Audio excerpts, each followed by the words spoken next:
Hi, and give me a very great deal of pleasure to welcome someone to the pilot climb community. His name is Dan, and he's a flying instructor and an aviation professor. Dan, welcome to the pilot climb community. Thanks, Gabriele. Thanks so much. Awesome, guys. So during today's video, we're gonna have the chance to ask Dan a few questions regarding pilot training, and then we're gonna jump and see what is he doing, because Dan has got a project like mine. We are trying to help the pilots to grow. Okay, I'm just meeting Dan like you, like everyone. And first time. First time. And we exchange a few emails. So today we're gonna know Dan, we're gonna see his point of view on pilot training, and then I'll show you what is he doing. All right, so Dan, do you mind to introduce yourself to the pilot climb community, please? I'd be happy to, Gabriele. Thank you. Yeah, my name's Dan. I am a flight instructor based in Maryland in the United States here. I've been flying for a number of years. I got into flying in my early 30s, which is sort of late by most people's standards, but it's never too late to get into your flying career or your flying passion. So I've always been interested in airplanes. I've always been interested in aviation, but finally talked myself into going down the road and getting my ratings, and haven't looked back since. So I have about, at this point, around 4,000 hours of experience. And most of that, as they say, the hard way, 4,000 hours of instructing.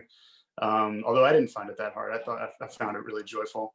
So a big balance of that is having flown out of flight schools in and around the area here in Maryland, training students a lot like yourselves and getting their private, their instrument, their advanced ratings all the way up through CFI. I've seen, more than my fair share of students become airline pilots. Awesome. The airline career was never for me for a number of reasons. I'm a homebody. I like to stay put, and I love instructing. I really love the educational process. So I, along the way, became a professor in the aeronautics department at the University of Maryland. And so I'm teaching people that know a whole lot more about aerodynamics than I can ever possibly teach. Because in my courses, we usually spend about one class on aerodynamics, but these students will spend their entire careers, their entire academic careers, just on that simple question of how airplanes fly. So taking that expertise and then showing them the practical aspect, the practical applications of it from a pilot standpoint. And it's become, in my humble opinion, I think it's become one of the most exciting offerings that those students have at the University of Maryland. So that's been really great. And so one of the things that you get that's a real pleasure out of instructing is you say the same things, you say the same concepts, but you say them differently so many different times. So often when you're hearing people talk about aviation concepts, or you're hearing flight instructors talk, it sounds like they're reading out of, the Pilot's Handbook of Aeronautical Knowledge, or they're just reading out of a book. Well, that's correct, we do need to teach that way. Unfortunately, people don't learn that way. Otherwise it would be a lot easier. And so one of the nice things about instructing, as often as I have, is you develop different ways of saying the same material. Exactly. And it's that process that I was really drawn to. Awesome. And that kind of back and forth, and seeing that light up moment for students. Very good. And so, on the one hand, you have students who can go and interact with flight instructors and learn and pass a test or whatever. But then on the other hand, I really like to provide an insight. And so that's the corny tie-in with my project name, which is FlightInsight. Cool. Awesome. So that's really what I'm trying to drive at with. That's actually, now I understand your name then, because I've seen your name. Now, wow, that's a great idea to call it that name. It's not just a rhyme. Yeah, exactly. That's beautiful. So then, what type of aircraft have you flown so far? So most of my training has been in Cessna 172s. That's your universal trainer aircraft. Yeah. That's been the bulk of what my experience has been in. But I also have dozens of hours in a number of other aircraft. Cardinals, 182s, 152s, Moonies, a lot of the long body Moonies, the older C model, F model Moonies. I've done training in Diamond Stars. I've done training in some aircraft that I can't even remember the names of. There's some light sport aircraft out there that I've been in a number of Grummins, the Tigers, the Cheetahs. I also have done some multi-engine in Seminole, Senecas. I'm sure I'm missing a bunch, but it's a general aviation experience. So that's my, my ratings go up through CFI and CFII. Very so good. That's where I've been at. Yeah. And what's your favorite aircraft to teach? Like if you have to choose one aircraft to fly with some students, single engine, what would you be your preferred aircraft? So my favorite aircraft that I've ever flown, period, is probably the Glass Air Sportsman. It's a beautiful aircraft. I'm a big guy. You can't really see on TV on the screen, but I'm 6'3" and I have some extra weight. But I am actually able to shoehorn my way into this little aircraft, and it's magnificently clean aerodynamically, so it's very fast, and it's one of the most fun I've ever flown. I don't know that it would be my favorite to teach in, because I think that the best aircraft to teach in are the ones that are the most basic, the ones that are that require the most fundamental skill.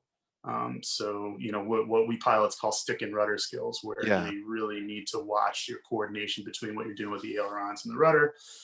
That those aircraft, and honestly, as universal as it is out there, I haven't found one that's better than the Cessna 172. So I think that there's reasons why you see that as such a universal trainer. Certainly it's not only because of that. I mean, there's also, cost considerations and maintenance considerations why you see them all the time. But I think it's a great little trainer aircraft. Yeah, but it's great what you said before regarding teaching, and doing training, because I mean the same concept. Like you can, you can take the same, because I've been involved in training for a few years as well, and the same concept. You really have to change it and modulate depending on the student you've got in front of you, right? So what do you look for, like when you have a new student? What are the characteristics that you look at a student, like in order to make sure that you modulate your way of teaching? Because some students, in my experience, I push them a lot, because the more I push them, the more the better they get. Some students, if you push them too much, then they kind of close and you don't get the best out of them. So we really need to change. But what's your point of view? Yeah, it's a challenge, and I think that personality is so much more important than people make it out to be. I mean, any kind of person that's in an educational field will understand that, but as pilots, we don't really think too often in those terms. For me, I have, as I think everybody does, I think I have people that I work better with more naturally. I tend to be an overthinker, and you'll probably see that looking at my videos. I'm a little bit of, somebody who enjoys, being nerdy about concepts when it comes to aviation. So if there is somebody that has that same approach and they come as a student, I'm probably going to just naturally work better with them. However, I wouldn't be effective as a teacher if I couldn't build rapport in other ways with other people. So you have to listen well, I think. You have to listen to the people that are coming in to get instruction with you. If they are talking a certain way, or if they are showing interests in certain areas, it's not going to make much sense to them if you don't speak to that area. So it's difficult, and it's very much a one-on-one thing. That's one of the great things I think about flight instruction, though, is that, and I've said this to students before, there's really, I can't think of any other opportunities or any kind of other experience where the education is so one-on-one. The ratio, the student to teacher ratio, as we say, is 1-to-1. I mean, certainly not in grade school or in college or university or anything like that. But when it's you and the instructor in the cockpit, you're getting 100% attention. So you better be able to develop some rapport. Otherwise it's going to be, they're just gonna be talking for their own health. Exactly. And I have to say that sometimes, I mean, as a trainer on the aircraft, 101, sometimes I learn a lot. I think I learn a lot more than the students sometimes, because the students, sometimes what I've seen is that when you fly, you teach them to fly, but you learn a lot about personalities, about the way they think, about the way they look. And the more you get experience, the faster you get the character of the other person, of the other student pilots. So you learn more about them than you thought you would. Definitely. It's an unbelievable job. So tell me, what else what's like, okay, we said it's your favorite student is someone that is actually kind of similar to you, you know, on the I wouldn't focus say on favorite. I would say most naturally, you know, yeah, yeah, that's yeah, fine. yeah, that's true. Sorry. So yeah, yeah, the one Yeah. that you connect better, like you work better. Yeah, but what is like a common when you get as a new student, you know, you got a new student, okay, what is the like the common mistake they do, or the area where they struggle the most? Like, if you got any common area where they normally struggle, or Oh, sure. Yeah. And, you know, you see these commonalities, you know, the more that you instruct. I mean, the biggest and the most obvious one that everybody, you know, myself, probably yourself, has struggled with is landing. You know, yeah, that is such an unnatural set of skills that you just, you know, you live your whole life without the set of skills that it takes to land an aircraft yeah, properly.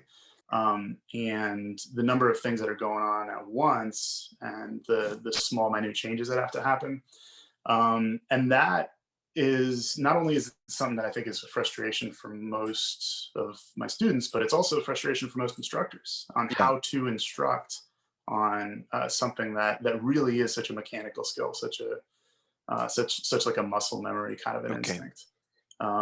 And then another big one, and an area where I think personally that there could be a lot better material out there, a lot better instructional material, or a lot better reference material, is communications. okay, When now where I fly in Maryland, we're close to Washington D.C. So we have Bravo airspace, which in Europe they still call it TCA, or is it? No, it's Bravo, right? yeah, So yeah, I'm showing my ignorance of overseas airspace.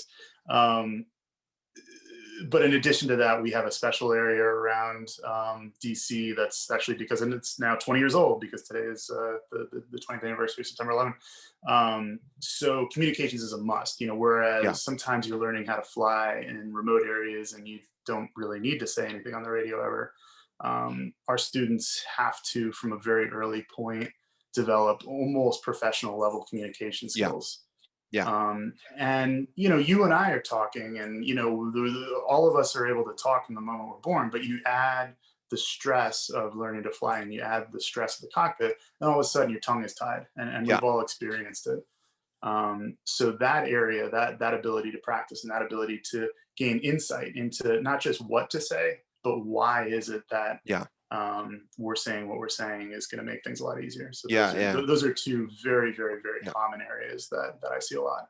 Yeah, and what are your suggestions? Like, because on the landing part, you know, the one of the part where, as you said, is a natural uh, maneuver for a person to, because we don't land cars. Well, in a normal situation we don't land cars, but Right.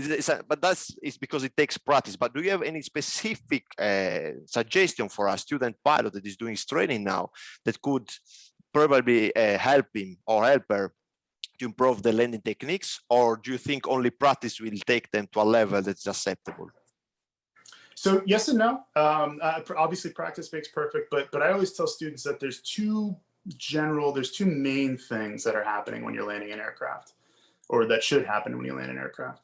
The first is that the airplane should be on the center line of the runway, That's and a the good second start. thing is that yep, and the second thing is that the nose should be pointed down the center line of the runway.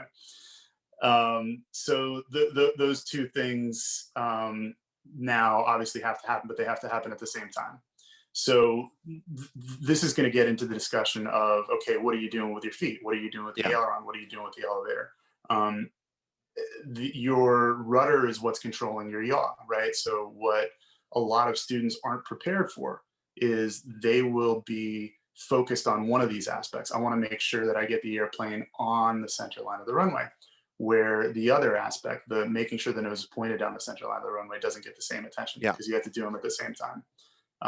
And what we um, what we always have happen is you say, okay, right now I'm coming down the center. I can see the center line. I'm on the center line. You know, I always tell myself my butt feels like it's going to scrape the center line as I go down the runway. And I'm pointed down the runway. There's no wind, so I don't need to make any kind of correction. Everything's great. the trouble is that it's a moving target, right? So, you know, you're picking the nose up, and the nose isn't going to just stay pointed straight, right? It's going to yaw to the left in a single engine aircraft. And so your ability to chase that. So if everything looks the way it's supposed to look, you need to keep it that way by using your feet, by using the ailerons. So it's a long discussion. But definitely. It's a long discussion. Yeah. But just remember, when things are getting frustrating, and they will, and they do, and they did for me for sure. Just remember, there's two things you're trying to do. You're trying to keep the aircraft pointed down the center line, and you're trying to keep it on the center line at the same time. That's actually a very great advice. What I always said to my students, because I've been doing a training as a captain, line training captain on the Boeing 737, and as you know, in the Cessna, when they start to learn how to land for the first time, it's difficult because they have never done it. But then when they moved into an airliner jet, everything moves super fast, super quick. Everything is quick, and then you should start the flare at 30 feet and not when you are on the ground. But so there is a lot of change there. Not almost, but they have like 75% of the job that has to be redone about the landing and the landing flare and so on. And what I always say to them is like, when you're at home, focus and visualize the sequence of the events. You know, I think as well, you know, to visualize when you are at home, you know, in the sofa, whatever you want, you know, visualize a landing that you made the day before, and just try to think about what's okay. I should appoint the center line. The nose should be like that. I should apply a little bit of rudder. I should do this, and then that, I think, will help them as well when they get on board, because they visualize so many times this maneuver, and once they get on board, it's a little bit more automatic, you know, I guess. And absolutely. But for sure, the landing is one of the parts that it's not an easy thing. But everybody, I've had super good students. You know, I was impressed by some students where you just said and they do. And I had some students that were struggling, but no matter, I mean, how hard it can be very hard, but if you stay focused, that you keep doing what you're doing, you know, there is a high probability of success, even though it's a hard maneuver at the beginning.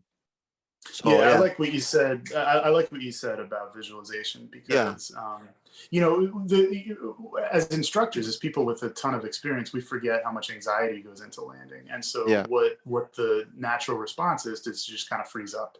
And I like to always tell people, is like, you have more control of this aircraft than you know. So everything that's changing, you have control over. So that visualization is say, okay, you know, if something doesn't look right, if the nose is slightly to the left, you can do something about it, right? You've got a foot. And so it's empowering when students actually finally figure that out. That's great. Yeah. And what about the communication part? What are your suggestions for our student pilot that now is watching and would like to improve in the communication? So there's two things. The first is practice again. And there's a number of ways to do that. What I used with my students was we would write out a script, you know, of actual, you know, this is what the pilot says, this is what the controller says, and we would practice it, you know, role playing, almost like we were rehearsing for a play.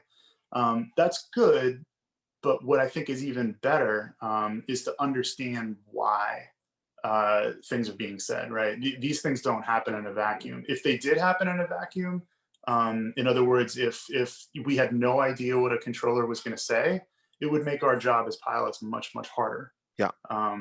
So knowing that certain communications fit into certain phases of flight.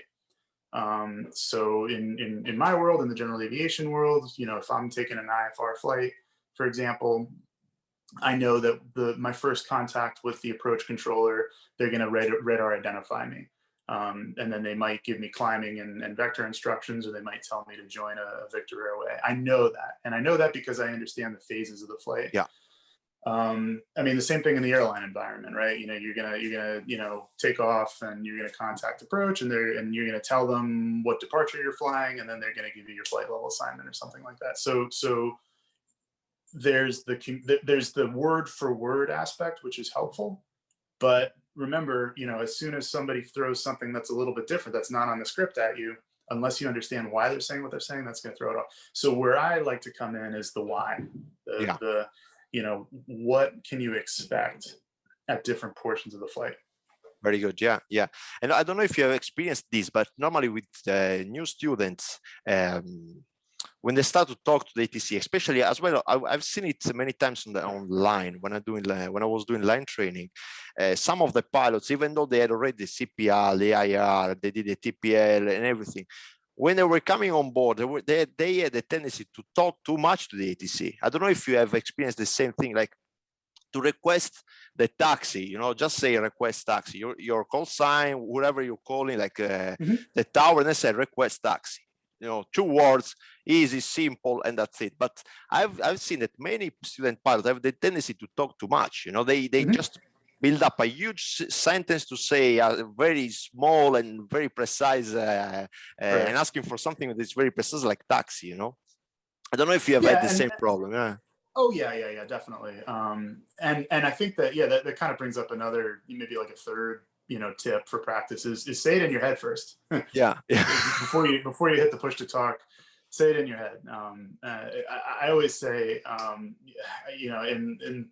so you live in a big city, especially here on the East Coast of the United States. You go to a deli and it's really fast, really long line, and everybody's is lining up really quickly. If you get up to the counter and you don't know what you want to order, people behind you are going to get upset. Exactly. The guy at the counter is going to get upset. At least here in the East Coast, we're a little bit pushier here. Maybe in other parts that are a little bit more laid back. So yeah. When I'm in line to order something, I'm saying, okay, I want a pastrami sandwich, I want it on rye, I want mayo, and I want all the stuff. So that when I get up, I just say it. Yeah. Yeah, really. So yeah. I often tell. So that's one thing I like to tell the students is to try to think of your order before you get up to the counter. Exactly. But yeah, as far as saying too much, yeah, I've seen both. Yeah, I've seen students who speak too much. I see them not give enough information. Yeah. So just remember, is this getting what you want to request across? If you want to request a taxi, you getting that across and nothing else. That's good. Yeah. And again, I think like visualize, like for example, what helped me a lot. I remember when I was a student pilot, I did my license in 2005, and what really helped me a lot was really practice before, at home. If I want to request taxi, that's what I have to say. And then when I was going to the aircraft, I'm sure the first time I was like, yeah, tower, I would like to request, that's something is already, I would like, that doesn't happen on the. Yeah.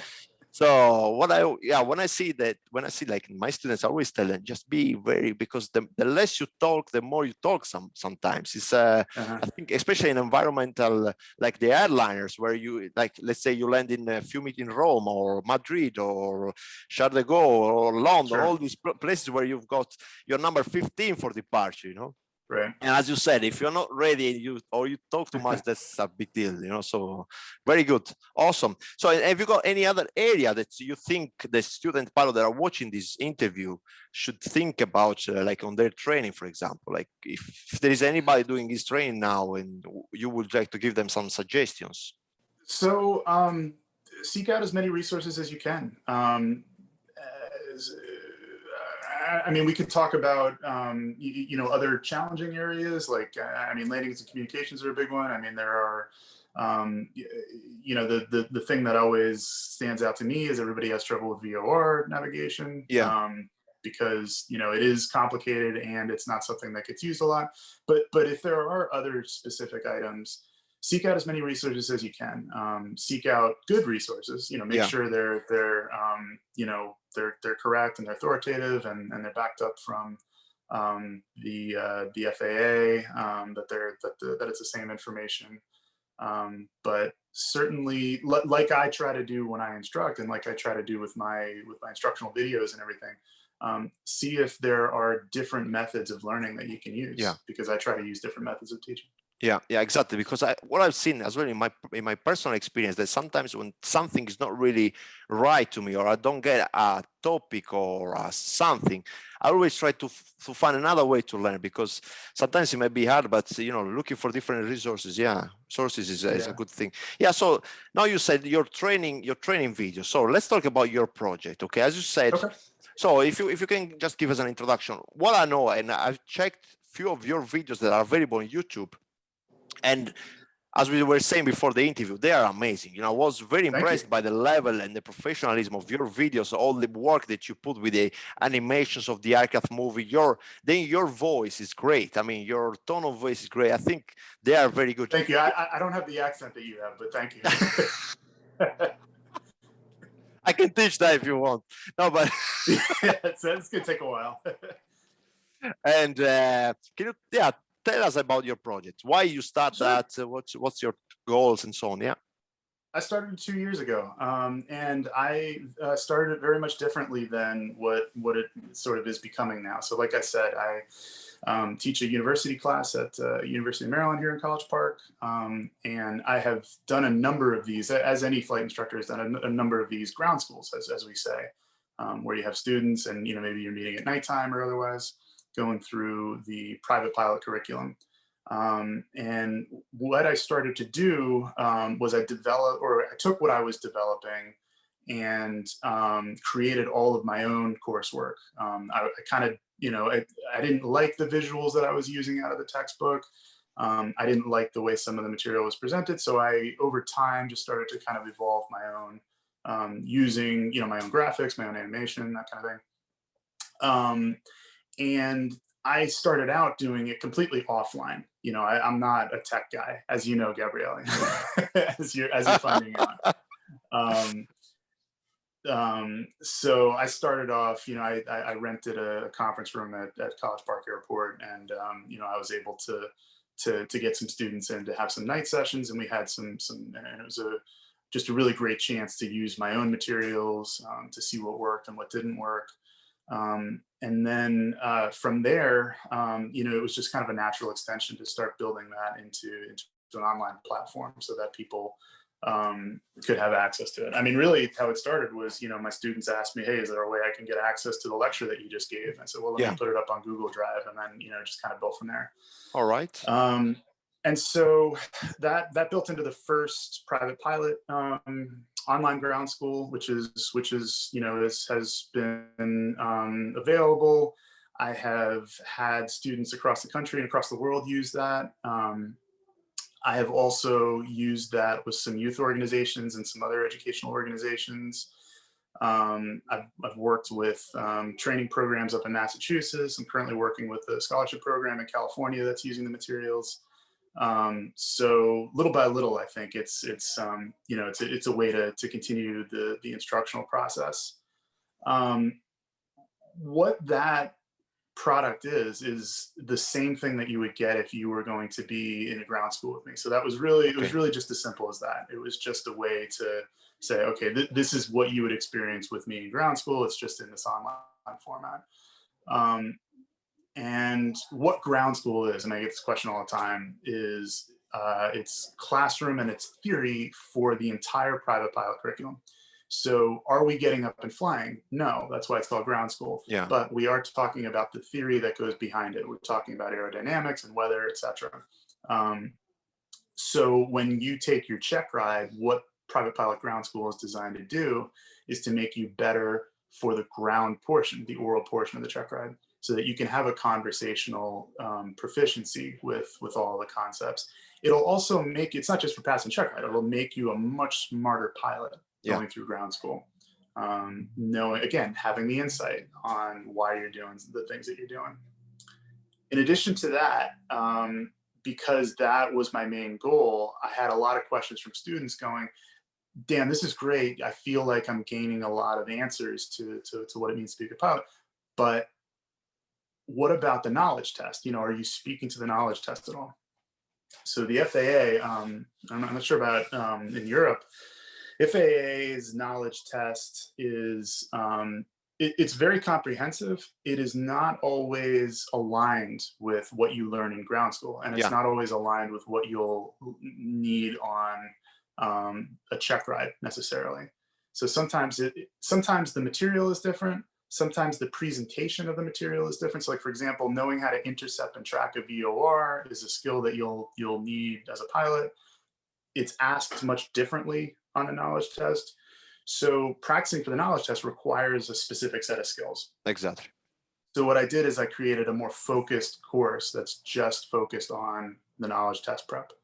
And it's shorter, it's easier to digest. The videos are shorter, the animation is more in depth.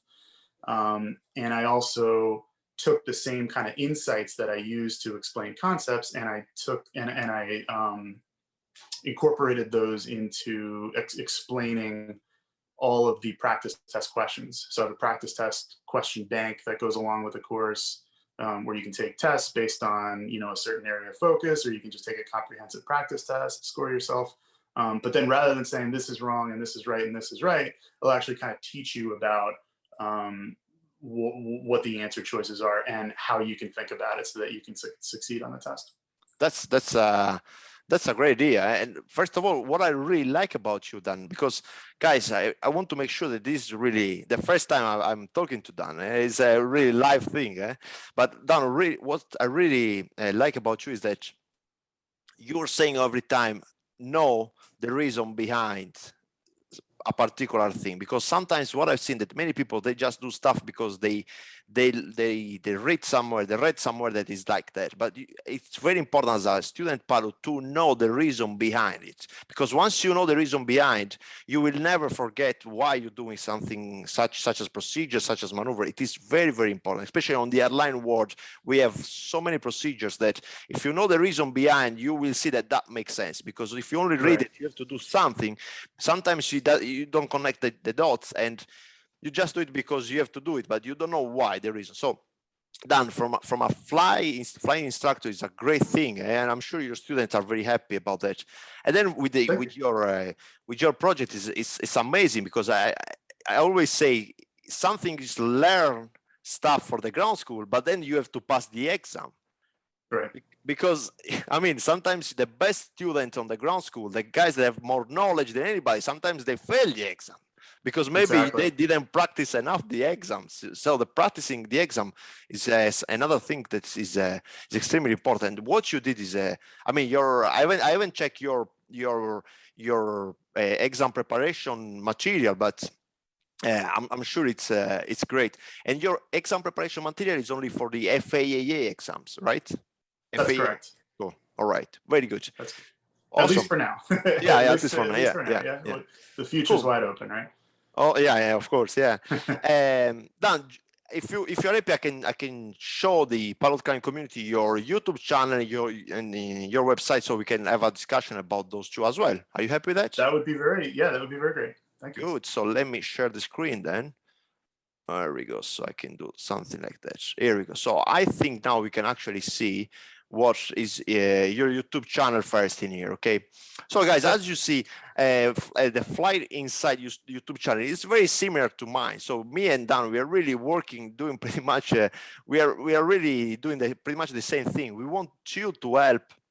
We want to help you to become a better pilot. That's our main goal, basically. Understand better what is the reason behind lots of stuff happens. Okay, so guys, as you can see, Dan has got lots of videos. Okay, so all about training, pilot training, and what I have to tell you, because I checked some of the videos and they are very comprehensive. I really like them.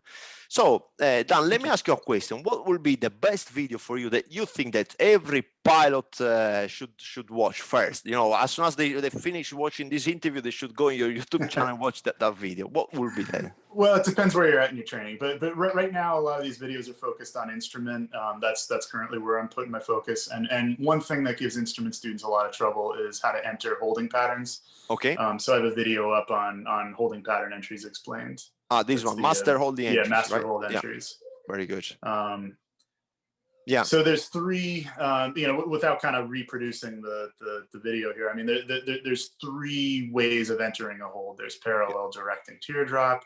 And there are different ways of visualizing it. Now, it's easy to sit and watch a diagram on paper and say, okay, based on where that aircraft is pointing, I can, draw out what the hold is. But unfortunately, we don't have that in the cockpit. I mean, unless we have glass cockpit or we've got some kind of augmentation. But just with the typical instruments, we're just looking at a directional gyro and a VOR and a chart. We want to be able to visualize that. So this is, I think, a way to make it work, not just on paper, but to actually make it work in the stressful cockpit environment. Very good. So Awesome. Yeah. And in that video, you actually explain how can you visualize inside the cockpit the holding entries, right? Yes. Awesome. Very good. Yeah. That's a very, I mean, all the, I made as well a video about all the patterns, but I don't know because I did it a few time ago, but I think I only explained what is a parallel entry, what is a teardrop entry, but I think I didn't do it on the fly. I should make a video about it as well on the fly in order to explain how can you visualize holding edge. Okay, so let me go back. Yeah, you should. Yeah, I mean, Yeah. it's definitely something that I had trouble with, so I had to sit down and really look at it. So. Yeah, it's funny because then you learn a lot, all of these holding entries on the aircraft when you're doing your training, and then if you fly in an airliner, then you've got this LNAV feature with the FMC. You just put the holding there, and then everything will be done magically for you. You know. I know.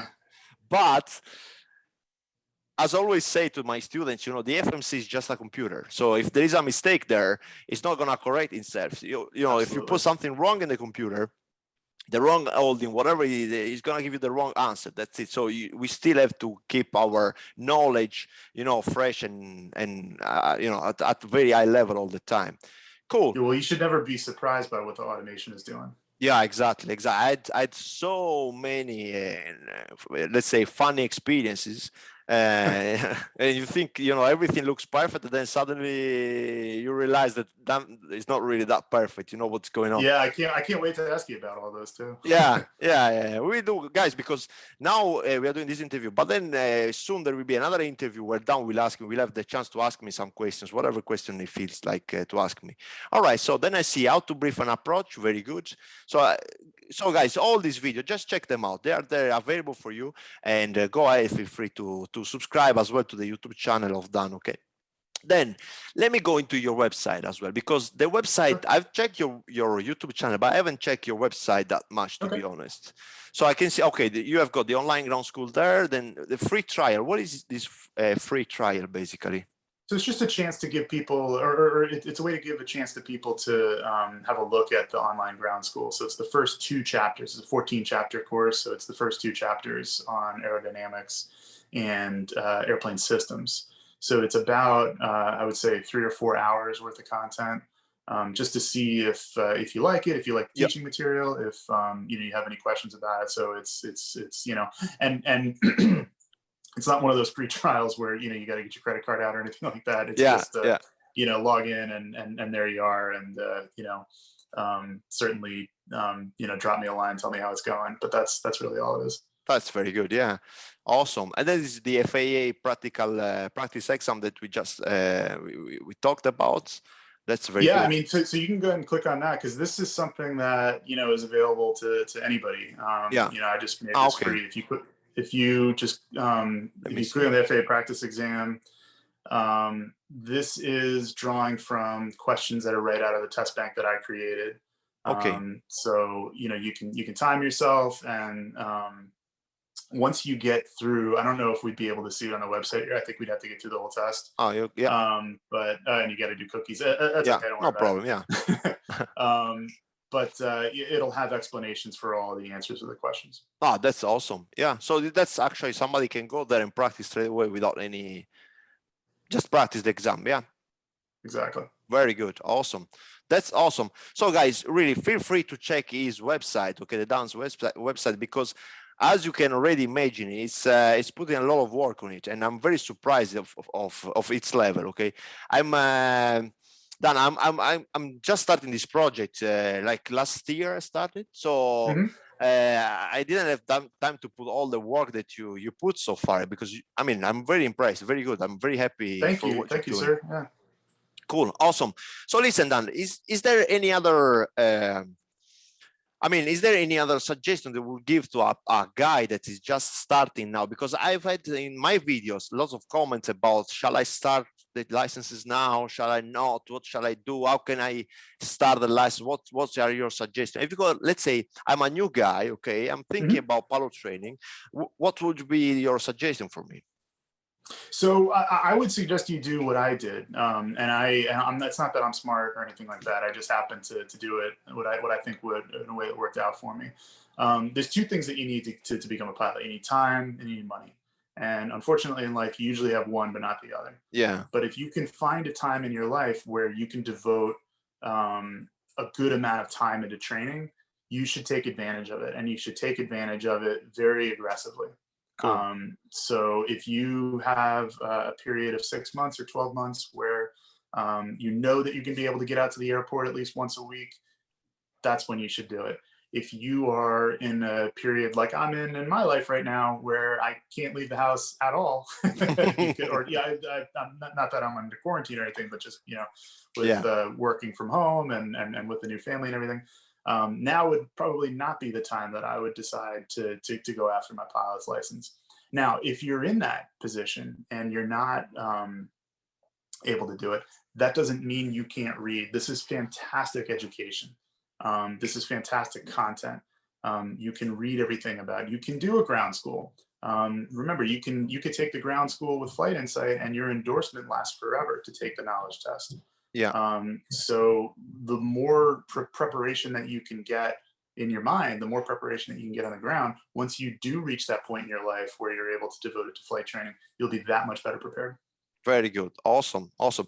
Guys, by the way, I'm going to put in the description below a link where you can actually go straight in the website of Dan to check their course. Okay. If you have any questions, just go in the description below. There will be a link to his website that way.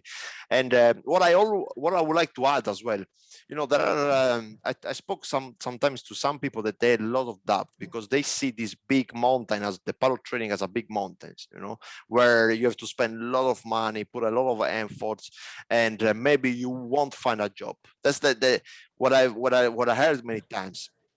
And the thing is, my suggestion is for everybody is that if you really want to do it, you will find a way. You know, like I did I've been doing three or four jobs together while I was doing the pilot training, you know, but because that was really my goal. You know, I was working at the airport refueling planes. I was selling vacuum cleaners. So I was doing so many things just to get the money, you know, to fly and get. It took me 3 years. And you wouldn't be the only one.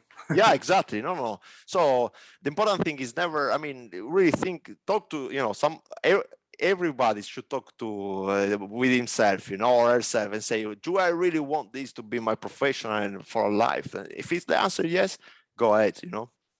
Absolutely. Yeah. So, I mean, if you're doing whatever it takes to make it work, but you're doing it for something that you're passionate about, whatever it is, with flying or anything else, it's absolutely worth it. Yeah, exactly. And from my personal experience, and I hope it's always the case, but the very motivated guys, they always made it. I've seen guys not getting a job, but those guys were not really 100% motivated, and I could see it. But the guys that were 100% motivated, 100% motivated means that once you've got the license, you are really ready to go and move from your home, from your country, go somewhere else where you don't know anybody, and start flying there and build up your experience. That will allow you to find another job, then another job, and then suddenly you find out that you are on board of an airliner if it's that what you want, you know, because airliners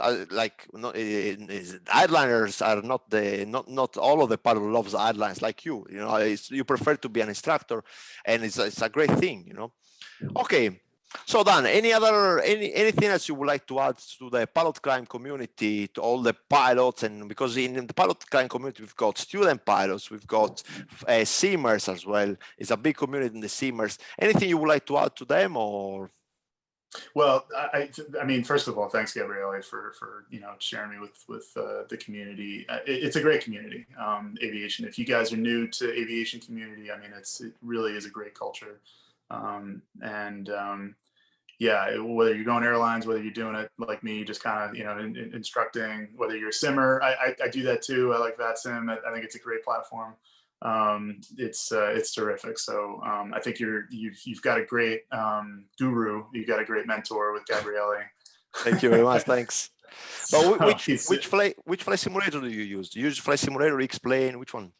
I'm on Flight Simulator 2020 right now. Right.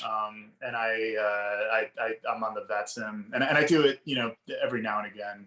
That's good. I actually dabbled a little bit with controlling, but it just got, you know, I just don't have the time to really do it too much. Yeah, very good. Awesome.